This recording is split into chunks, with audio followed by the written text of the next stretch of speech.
नमस्कार, आप देख रहे हैं आपका पसंदीदा नंबर 1 शो चक्रव्यूह और मैं हूं आपके साथ मुकेश राजपूत। आज चक्रव्यूह के सवालों के घेरे में है हरियाणा भाजपा के प्रदेश प्रभारी डॉक्टर अनिल जैन साहब। हरियाणा के अलावा आपके पास छत्तीसगढ़ की भी जिम्मेदारी है। बहुत बहुत स्वागत है चक्रव्यूह में आपका। धन्यवाद धन्यवाद। आज हम बात हरियाणा से शुरू करेंगे और फिर धीरे धीरे छत्तीसगढ़ की तरफ भी बढ़ेंगे। हरियाणा में जो सरकार चल रही है पिछले 2 साल से, कैसे आंकते हैं आप? देखिए, इस सरकार ने लो प्रोफाइल रहते हुए सरकार चलाने के मायने बदले हैं हरियाणा में, क्योंकि हरियाणा में लोगों को आदत थी कि दबंगई है तो सरकार है जी। दबंगई है तो कोई आ रहा है, कोई जा रहा है, चाहे उसमें गुंडागर्दी हो, चाहे उसमें लूट खसोट हो, चाहे उसमें प्रॉपर्टी डीलिंग हो। लेकिन इस सरकार ने सरकार चलाने के मायने बदले जी। ये जो दबंगई आपने कहा, इससे मुझे याद आया, आपकी जो सरकार है, आपके जो मुख्यमंत्री हैं, वो इतने भोले भाले हैं, सादगी भरे हैं, तो आरोप ये लगता है कि दबंगई तो चली गई लेकिन भोलापन और सादगी इतनी है कि आपकी सरकार को कैप्चर कर लिया आईएएस लॉबी ने। जो अफसर कहते हैं वैसी ही सरकार चल रही है। नहीं, ये एक वर्ग का ये मनगढ़ंत एक जाल बिछाया हुआ है, जिससे कि सरकार या सरकार चलाने वाले लोग किसी न किसी प्रकार की रिएक्शन में आए। जो लोग ठीक प्रकार से काम कर रहे हैं और ठीक प्रकार से जो काम कराए जा रहे हैं, उसको कहीं ना कहीं मिस ट्रैक पर भेज दिया जाए। और दूसरा जो आरोप लगता है आपकी सरकार पे, एक तो ये लगता है कि अफसर चलाते हैं, दूसरा आरोप ये लगता है कि संघ चलाता है। वही होता है जो मंजूर संघ होता है और कुछ नहीं होता है। देखिए, ये आरोप हम सब भारतीय जनता पार्टी के लोगों पर लगाना बहुत आसान है और हम इस आरोप की कतई चिंता नहीं करते, क्योंकि हम सब लोग, ज़्यादातर लोग संघ के स्वयंसेवक हैं और संघ की पाठशाला में पढ़कर सीख कर आए हैं। समाज में कैसे रहा जाए, कैसे सामाजिक व्यवस्थाओं को चलाया जाए, तो हमें इस बात से बिल्कुल भी परहेज नहीं है, गुरेज नहीं है कि हम संघ के स्वयंसेवक हैं। लेकिन संघ चलाता है, ये जिन लोगों को संघ समझ नहीं आता वो इस तरह के आरोप लगाते हैं। जी। अगर हम कहें सरकार की जो रफ्तार है, उस रफ्तार को लेकर आप संतुष्ट हैं? क्योंकि आप प्रभारी हैं और प्रभारी से ज़्यादा जितना हम आपके बारे में जानते हैं, आप क्रिटिक बहुत अच्छे हैं। देखिए, संतुष्टि का अर्थ है मृत्यु। संतुष्टि होनी ही नहीं चाहिए और मैं ना कभी संतुष्ट होऊंगा। बहुत सुधार की गुंजाइश है, तेजी की गुंजाइश है और रहनी चाहिए। और इस तरफ हमारी सरकार, हमारे मुख्यमंत्री अग्रसर हैं। किस प्रकार से सरकार में और तेजी लाई जा सकती है, इसको निरंतर वो भी सोचते हैं और संगठन के लोग भी सोचते हैं। मतलब कहीं ना कहीं रफ्तार धीमी है, आप ये मानते हैं? रफ्तार कभी भी तेज हो ही नहीं सकती। जो तेज रफ्तार होगी वही धीमी मानी जाएगी। अगर उस रफ्तार, जो रफ्तार है, उसको तेज रफ्तार मान लिया तो आगे प्रगति नहीं कर पाएंगे। इसलिए आगे बढ़ने के लिए ज़रूरी है कि रफ्तार बढ़ानी चाहिए। दूसरा जो आरोप लगता है आपकी सरकार पर, बार बार विपक्ष वाले लगाते हैं, वो ये कि आपकी जो सरकार है वो अनुभवहीन लोगों की सरकार है। पहले फैसले ले लेती हैं और उसके बाद फिर बैकफुट पे आ जाती है। देखिए, अनुभवहीन सरकार कहकर इन्होंने सबसे पहले जब सरकार बनी थी तो रामपाल प्रकरण आया था जी। और रामपाल प्रकरण में जिस प्रकार से विरोधियों ने तमाम तरह के शगुफे खड़े किए कि अब ये होगा, वो होगा, इस हरियाणा प्रदेश के इतिहास में सबसे ज़्यादा अच्छी तरह से हैंडल किया, जिसमें पुलिस की गोली से कोई नहीं मरा, ऐसा एक बड़ा कांड था वो, और सरकार के शुरुआती महीने में था। तो ये जो अनुभवहीन कहने वाले लोगों के मुंह पर ताले लग गए थे उस समय कि किस तरीके से सरकार ने इस कांड को निपटाया और जो व्यक्ति है उसको जेल में डाला और लोगों, पुलिस की गोली से लोग नहीं मरे। नहीं तो यहाँ कभी 36, कभी 13, कभी 15 ऐसे तमाम वाक़ये हुए हैं जहाँ किसान मारे गए, कभी दलित मारे गए, कभी कौन लोग मारे गए। ये आपको इसका इतिहास बेहतर आप जानते हैं। इसलिए जो लोग इस बात की आरोप लगाते हैं कि अनुभवहीन सरकार है, और जो अनुभवशाली थे उन्होंने क्या किया, इससे आप अंदाज़ा लगा सकते हैं कि ये लो प्रोफाइल सरकार है। सरकार काम करती है, डींगे नहीं हाँकती है, बड़े बड़े वायदे नहीं करती है, लेकिन निरंतर जनता की प्रगति के लिए, हरियाणा की प्रगति के लिए अग्रसर है। इस सरकार ने मुआवजे के मायने बदल दिए इस देश में, नॉट हरियाणा में ही नहीं, इस देश में सबसे ज़्यादा तेज गति से मुआवजे बांटने का काम जब किसानों के पास आपत्ति आई थी, 1 मई को घोषणा की और 15 मई से मुआवजे बंट गए। ऐसा आज तक कभी नहीं हुआ। और पुरानी सरकार के जो मुआवजे बचे थे उनको भी बांटा, और उनमें जो 60 रुपये और 65 रुपये के मुआवजे थे उनको भी मिनिमम 500,000 की दर से बांटा।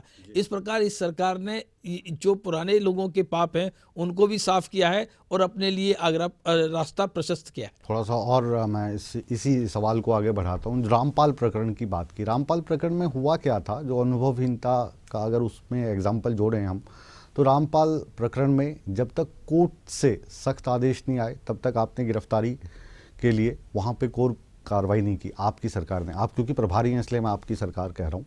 जब कोर्ट से कहें कि सख्त आदेश आए उसके बाद कार्रवाई की गई। मुआवजे की आप बात कर रहे हैं, मुआवजा आपने दिया, उसमें कोई डाउट नहीं है, पिछली सरकार की तुलना में अच्छा दिया। लेकिन उसी मुआवजे को लेकर फिर आपके एक मंत्री ऐसा बयान दे देते हैं कि वो मुआवजा एक तरफ रह जाता है और उनका जो बयान है वो नेशनल की न्यूज़ चैनल में, अखबारों में सुर्खियां बन जाता है। एक बयान ये आया कि ये जो मुआवजा मिला है मेरी फसल ख़राब होने का, इसको पाके तो मेरा मन करता है मैं नाचूं। दूसरा बयान किसानों से मिलता जुलता ये आ गया कि वो बुज़दिल होते हैं किसान जो सुसाइड करते हैं। तो कहीं ना कहीं जो आप कार्य करने की कोशिश कर रहे हैं वो ट्रैक दूसरी तरफ चल पड़ता है। बयान बहादुर बहुत हैं आपकी सरकार में। मैं आपकी जो पहली बात है पहले उसका जवाब देता हूँ। जो रामपाल प्रकरण था, जो जिस जगह पर अगर हजारों लोग किसी भी प्रकरण से, किसी व्यवस्था से, किसी संगठन से, किसी डेरे से जुड़े हैं, तो उनको रातों रात बेदखल करना या अनरेस्ट पैदा करना वो इस सरकार का मकसद था नहीं। कोर्ट ने जब स्पष्ट आदेश दिए तो कोर्ट के आदेश की सरकार ने पालना की। नहीं तो बहुत सरकारों ने कोर्ट के आदेशों को किसी ना किसी मजबूरी दिखाकर पालन नहीं किए, लेकिन सरकार ने कोर्ट के आदेश की पालना की और सूझबूझ से इस प्रकरण को निपटाया। जहाँ तक मुआवजे की बात है, अगर बहावाती रेक में ये कहते हैं कि मुआवजा इस सरकार ने इस तरह का काम किया है किसान की फीलिंग के साथ कि अगर मैं नाच उठूँ तो इसमें मुझे कोई बहुत अतिशयोक्ति या कोई गलत वाक्य नहीं है। बेवजह आत्महत्या को ठीक भी नहीं ठहराना चाहिए। और ये बात ठीक है कि आत्महत्या जिसका कष्ट है उसको कष्ट को समझने की ज़रूरत है। वो कष्ट समझने में थोड़ी भाषा में मुझे लगता है शालीनता बरतनी चाहिए, शालीनता रहनी चाहिए, इस बात में कोई दो राय नहीं है। और ये मनुष्य है, मनुष्य में कहीं ना कहीं ये फिसलती है जवान तो हो जाता है, लेकिन ऐसा इसका भाव गड़बड़ नहीं था। जी, बात पिछली सरकार की करते हैं, भूपेंद्र सिंह हुड्डा साहब की करते हैं। आप लोग सत्ता में आने से पहले, चाहे नरेंद्र मोदी साहब की बात हो या उनकी सत्ता आने के बाद, ये आप कह रहे थे कि हम जो पहला कार्य होगा जितने भी भ्रष्टाचारी हैं उनको सलाखों के पीछे भेज देंगे। 2 साल हो गए, अभी तक वाड्रा साहब भी बाहर हैं और हुड्डा साहब भी बाहर हैं।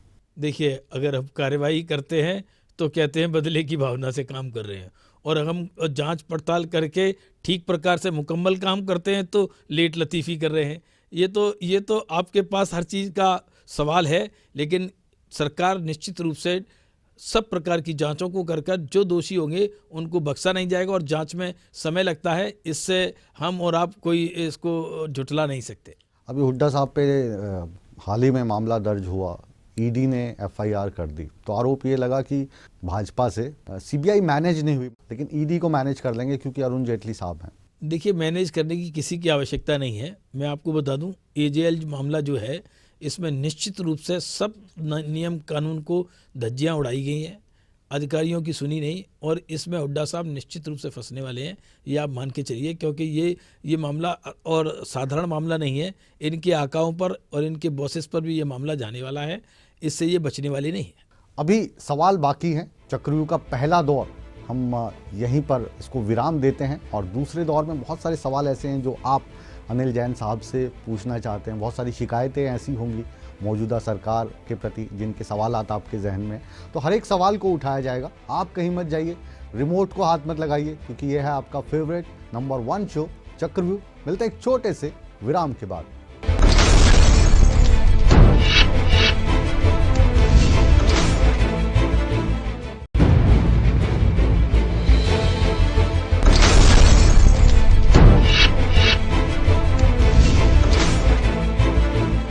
ब्रेक के बाद आप सभी दर्शकों का चक्रव्यूह में एक बार फिर स्वागत है।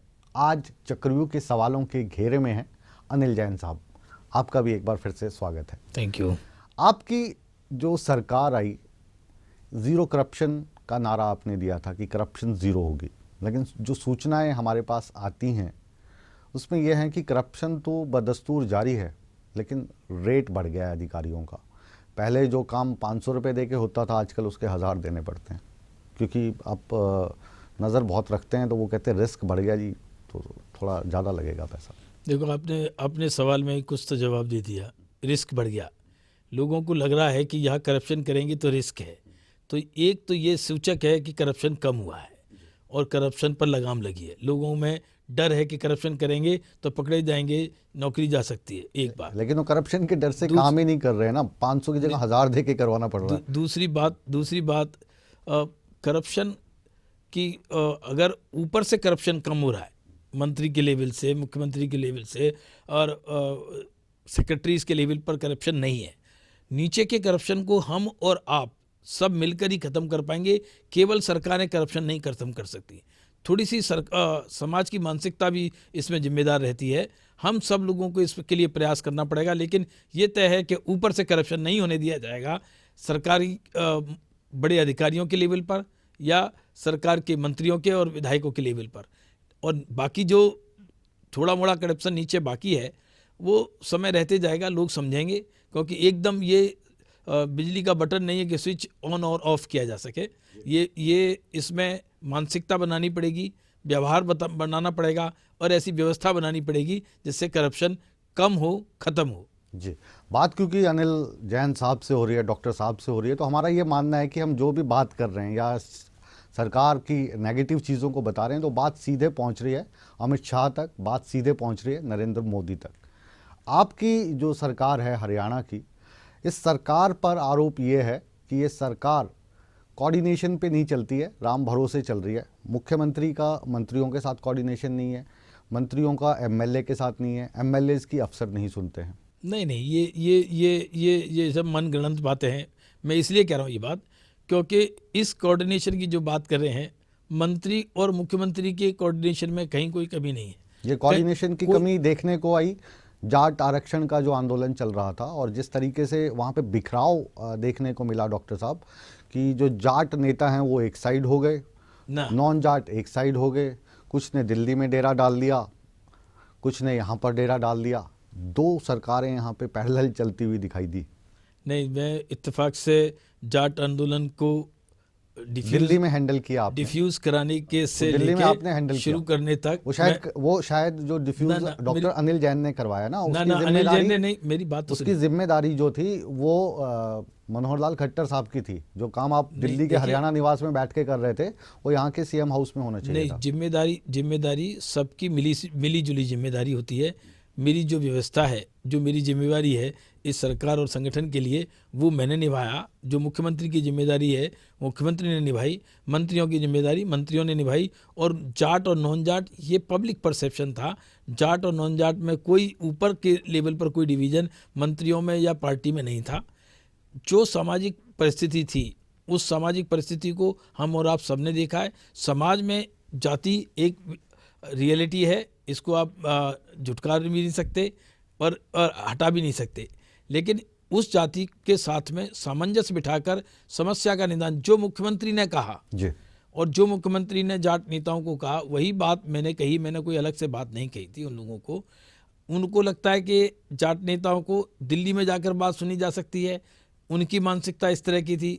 बाकी हरियाणा के अतिरिक्त और प्रदेश के जाट नेता भी वहाँ इकट्ठे थे, शायद उन लोगों ने भी उनको समझाया होगा, तो उनकी बात समझ में आई और उन्होंने इस बात को उस समय आंदोलन वापस लिया।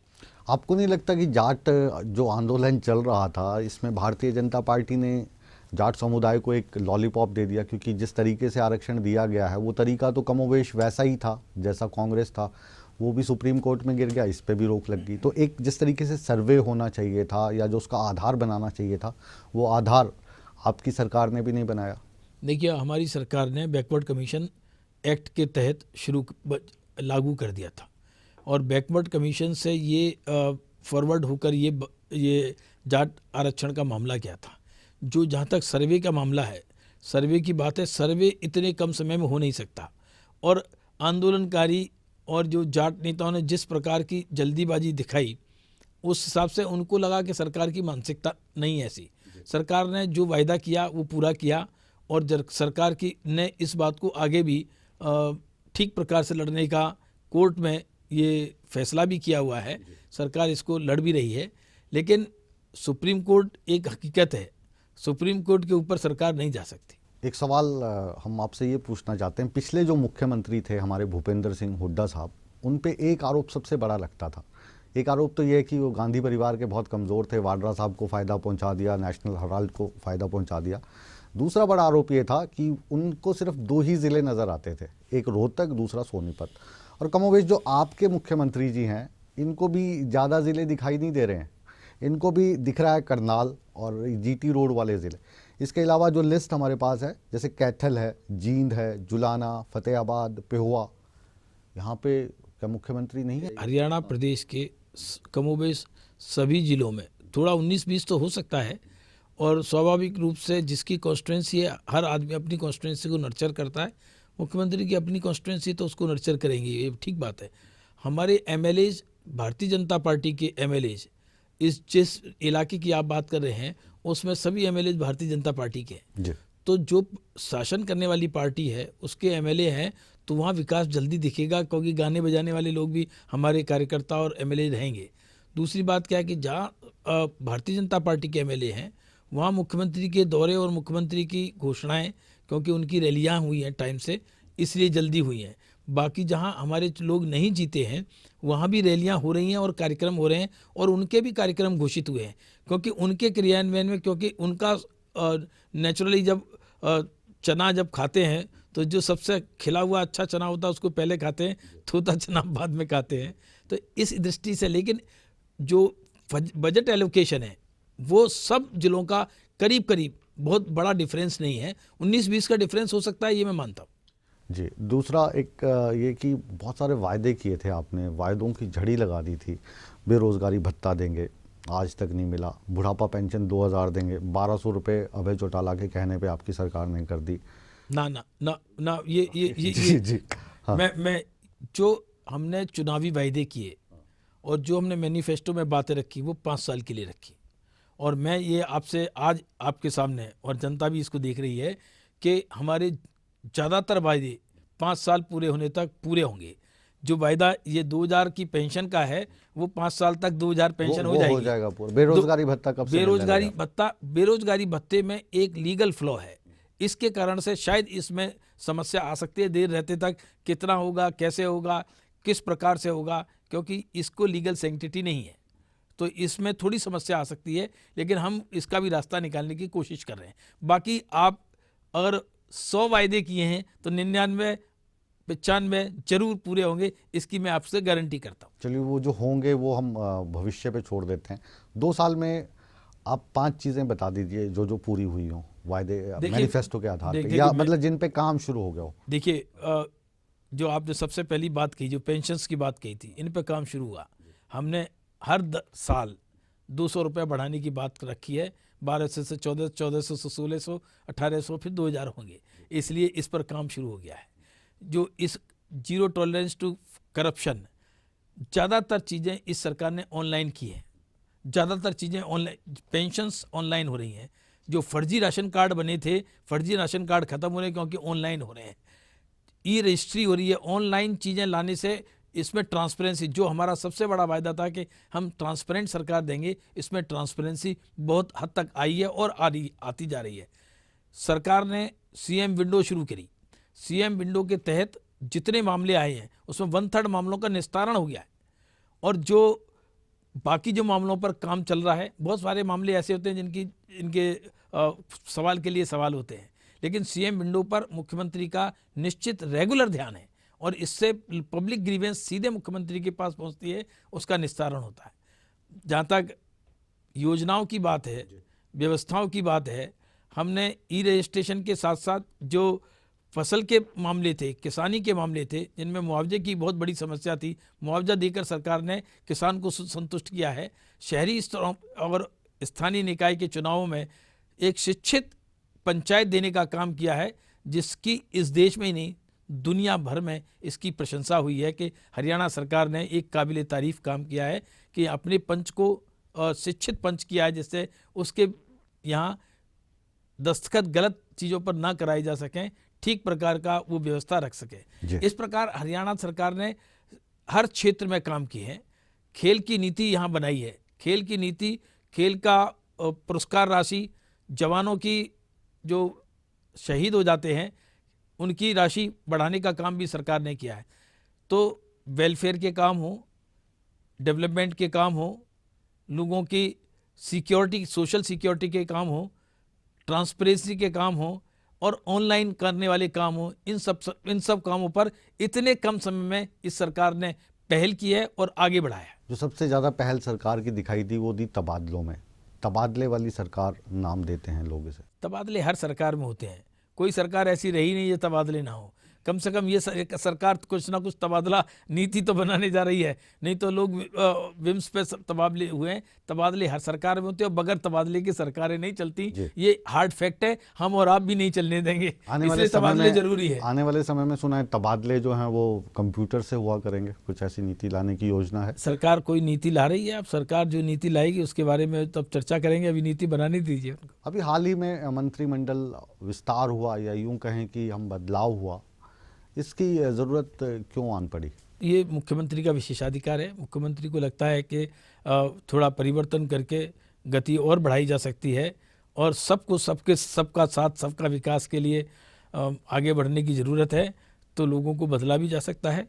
और एक बात है, क्योंकि यहाँ 15% की कैप है, 14 ही मिनिस्टर बन सकते हैं। विभाग चाहे उत्तर प्रदेश हो चाहे हरियाणा हो, विभाग उतने ही होते हैं, व्यवस्थाएं उतनी होती हैं, कम लोगों में ज़्यादा चीज़ें करनी पड़ती हैं और कम ही लोगों को जिम्मेदारी दी जा सकती है। तो हो सकता है लोगों को इस तरह से मौका मिले और लोगों को मौका मिले कभी बदल कर, इसलिए ये एक कवायद होती है और निश्चित रूप से परफॉर्मेंस भी एक इसमें मुद्दा रहता है। जी, बात मुख्यमंत्री की चल रही है और आपके पास 2 स्टेट्स हैं, हरियाणा भी है और छत्तीसगढ़ भी है।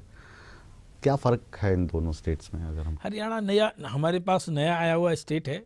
हरियाणा में हमें नए सिरे से बहुत चीज़ें खड़ी करनी पड़ रही हैं, क्योंकि हरियाणा बना हुआ पुराना स्टेट है और गाहक लोगों ने हरियाणा को चलाया है। और तो उस जिस तरह से चलाया है, शुरू तो अच्छा किया था, बीच में बिगाड़ दिया। जिन लोगों ने अच्छा बनाया था उन्होंने बिगाड़ने का भी काम किया और पीछे के 3-4 सरकारों ने तो हरियाणा के साथ सही मायने में अन्याय किया है। अब उस अन्याय को हटाना, फिर नई रास्ता खड़ी करना, तो यहाँ कार्य ज़्यादा दुष्कर है। छत्तीसगढ़ में हमारी सरकार तीसरी बार बनी है और चौथी बार बनने जा रही है, तो वहाँ हमारे द्वारा खड़ी हुई व्यवस्था है, इसलिए वहाँ काम आसान है। छत्तीसगढ़ में जो इस वक्त माहौल है और जो हरियाणा में जो माहौल है, ज़्यादा अच्छा कौन सा लगता है? देखिए, ज़्यादा अच्छा और इसका कोई कंपैरिजन नहीं हो सकता। यहाँ की मानसिकता, यहाँ के लोगों का पहनावा, उड़ावा, बातचीत, बोली, खान पान सब डिफरेंट है। वहाँ के लोगों का अलग है, तो इन दोनों को कोई कंपेयर नहीं किया जा सकता। जी, हरियाणा के मुख्यमंत्री को और छत्तीसगढ़ के मुख्यमंत्री को कंपेयर कर सकते हैं हम काम के हिसाब से? मुख्यमंत्रियों को भी कैसे कंपेयर कर सकते हैं? वो पुराने मुख्यमंत्री हैं। हमारे मुख्यमंत्री अभी मुख्यमंत्री बने हैं 2 साल पहले, वो पिछले 10 साल से मुख्यमंत्री हैं वहाँ। तो ये कंपैरिजन जायज़ नहीं है, कंपैरिजन किया ही नहीं जाना चाहिए। अंत में मेरा सवाल आपसे ये कि जो हरियाणा की नई नवेली सरकार है, जिसमें नए लोग हैं, नए एक्सपेरिमेंट्स आप कर रहे हैं, इस सरकार को लेके आम आदमी क्या उम्मीद कर सकता है आने वाले 3 सालों में? आम आदमी को इस सरकार के प्रति निश्चित रूप से विश्वास है और मैं आम आदमियों के बीच में भी रहता हूँ और मुझे लगता है कि कुछ कार्यकर्ता, कुछ दूसरी पॉलिटिकल पार्टीज़ के लोग ये टीवी में, अखबारों में या विधानसभा में हंगामा तो खड़ा कर सकते हैं, लेकिन जनता सुख है, जनता का हैप्पीनेस इंडेक्स निश्चित रूप से बहुत बड़ा है और इसीलिए जनता को विश्वास है कि ये सरकार आगे आने वाले समय में और तेज़ी से विकास करेगी और फिर दोबारा सरकार बनाकर हरियाणा को अच्छे, जो हरियाणा का मुकाम है, उस तक ले जाएगी। सवालों के चक्रव्यूह के घेरे में आज थे डॉक्टर अनिल जैन साहब। अब हमारे सवालात का इन्होंने कितनी ईमानदारी से जवाब दिया और कितने सवालों पे ये हमें थोड़ा बहुत घुमा गए, इसका फैसला हम नहीं, हमेशा की तरह आप करेंगे, क्योंकि आप जनता हैं, आप सब जानते हैं। बहरहाल डॉक्टर साहब, आपने कीमती समय में से समय निकाला, हमारे स्टूडियो में आए, हमसे बातचीत की, आपका बहुत बहुत शुक्रिया। थैंक यू, बहुत बहुत धन्यवाद। लेकिन आप कहीं मत जाइए, बने रहिए हमारे साथ, क्योंकि ईटीवी पर खबरों का सिलसिला हमेशा की तरह बदस्तूर जारी है। बने रहे हमारे साथ।